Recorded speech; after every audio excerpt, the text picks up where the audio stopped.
اللہ کے پیارے نبی ارشاد فرماتے ہیں جنت کی جو ایک حور نے اپنے سر کے اوپر دوپٹہ لیا ہوا ہے وہ ایک دوپٹہ بھی دنیا کی ساری نعمتیں مل کر اس کی قیمت ادا نہیں کر سکتی ہیں۔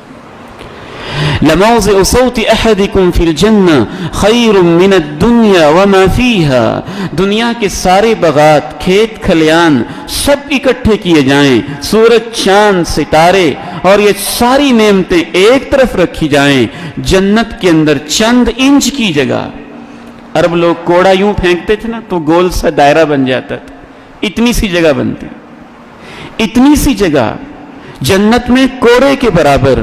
آپ فرماتے ہیں دنیا کی ساری نعمتیں مل کر اس کی قیمت ادا نہیں کر سکتی ہیں۔ وہ جنت کیسی ہے؟ اس کے نام